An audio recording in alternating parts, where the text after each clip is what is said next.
suffering from cystic fibrosis and cancer.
Has started.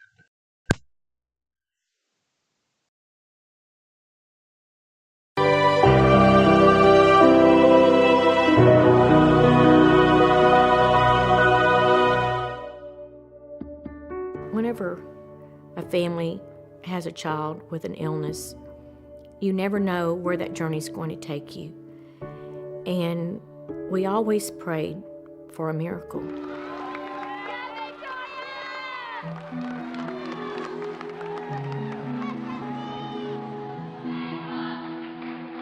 She was the flyer. She's the one that they would, get and throw into the air. She was this cute, petite, tiny little girl with just a head full of long, blonde hair. She wasn't afraid of heights. In fact, she wasn't really afraid of anything.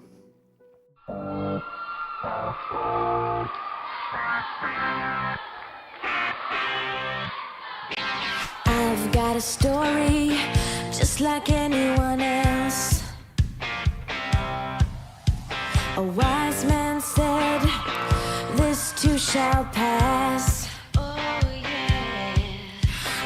High and low, I'm gonna go all the way this time. I'm flying,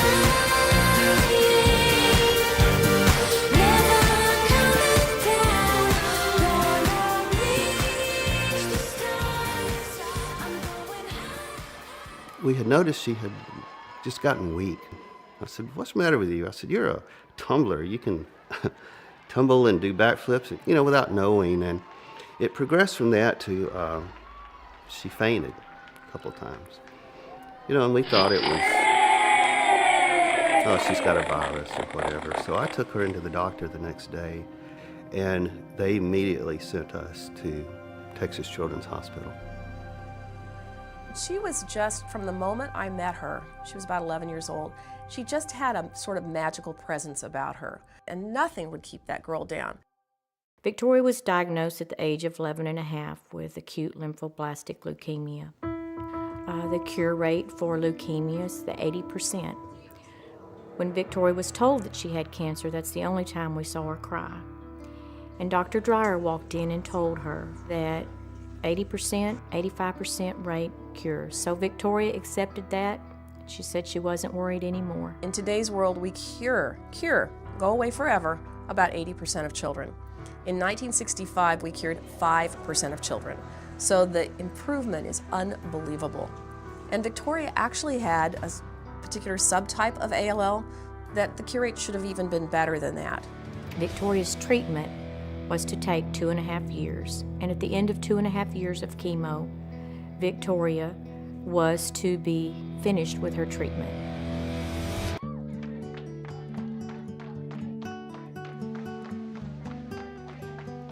So during that time, you know, she had some good days, she had some bad days. When she was sick, she still would put on her cheerleading suit and go do cheerleading. I have lots of pictures and important memories in my office, and one of the ones that I get to see every day is my beautiful picture of Victoria as an angel at our Camp Periwinkle. I'm the camp doctor. I've been the camp doctor for 20 plus years. And I took a little girl who was suffering from cystic fibrosis and cancer. And she was in Tori's cabin. But Victoria would come around, 11:30 in the morning, 12, get this little girl all ready for the day's activities for the afternoon. And she got this little girl ready to go to the dance. I will never forget that little girl at that dance. What a wonderful support Tori was, because without Tori, this little girl would never have had the camp experience that she did. She feels great. How does my heart sound? It's a little off. It kind of sounds like a bunny. I like bunnies. Oh, you like bunnies? I love them. Okay, you're good. Okay, thank you. Now I'm going to hand this over to Dr. Frickback and see what she has to say. Well, what's your name again? My name is Bunny McBunkbunk. Well, Bunny McBunkbunk, today our breaking story is about a little dog named Arfie. Let's ask Arfie. In 2005, Texas children held their first radiothon with the Children's Miracle Network Hospital, and that's where we met Doc. We were doing a radiothon at a radio station in Houston, Texas, and she was the kind of kid that you could hear her coming long before she got to your soundproof studios. She was very full of energy. She was just 10 or 11 years old and was already considered a long-term survivor of leukemia. You know, here she is, lying up in bed, tubes connected to her. She didn't go and cry about it or bemoan her situation. She went around to try to visit these other kids to make them feel better. And I think that's the legacy of her.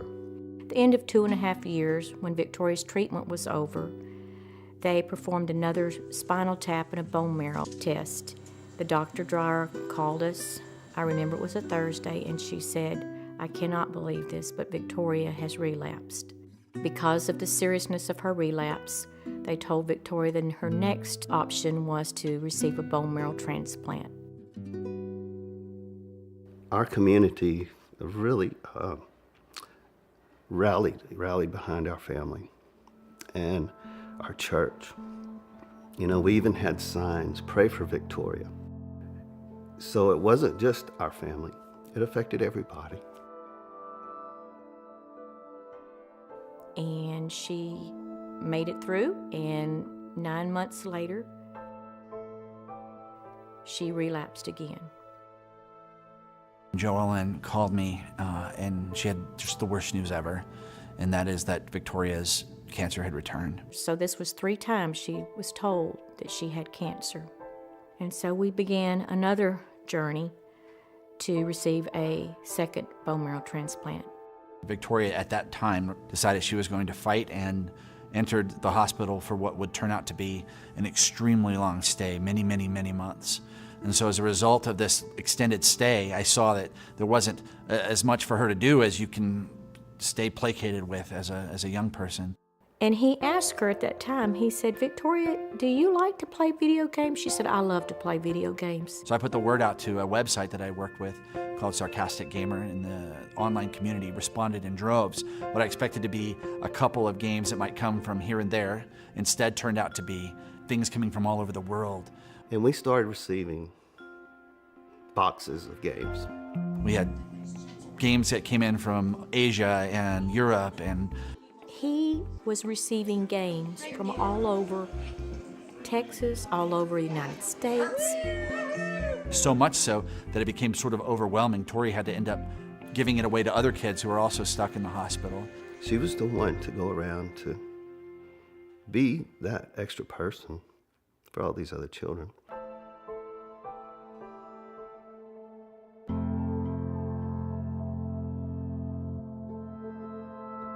It just doesn't seem right that a child should be sick. It's not right that a child stay in a hospital and that they're confined to the hospital and their four walls and they're not experiencing the other things that children are doing. She couldn't be around other people that could have any infections. You know, when she was out, she had to wear her masks. During this time, Victoria contracted a fungal infection, which is from a very low immune system, and she had little to no immune system left. And I asked her what she wanted for Christmas, and she said, I'd really just like to get out of this hospital and go see Christmas lights. Christmas lights are something my family and I go see together all the time, and I can't even leave to go see Christmas lights. We knew that during the final stages that we weren't going to have Victoria with us much longer. We were only outside for about 10 minutes, but it was a very special 10 minutes. There wasn't a lot of talking. We just looked at lights.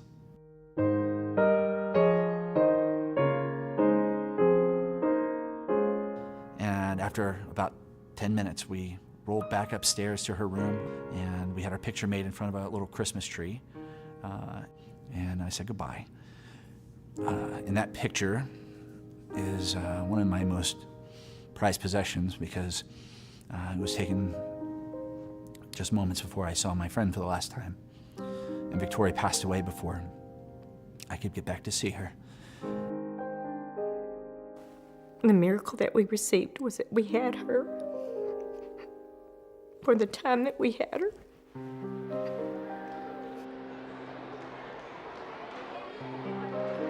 I brought her picture, and I just put that on the table. And I said, you know, this is what we look at every day during this radiothon, during this campaign.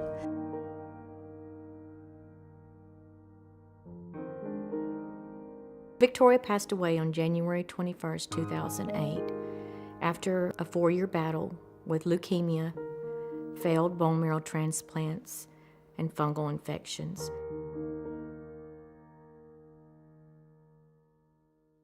It was as a result of Tori's death, sitting at her funeral, that I made up my mind that I needed to be doing this, not just a couple days a year with a radiothon, that I needed to be doing this with my life.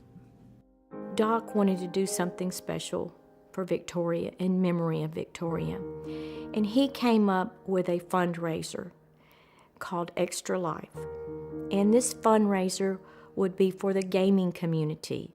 It just occurred to me that gamers should be able to do the things they love to help sick and injured kids as well. And so Extra Life was born. 1,200 gamers showed up on October 15th in 2008.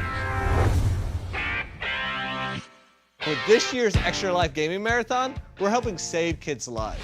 You don't even have to be a crime-fighting superhero.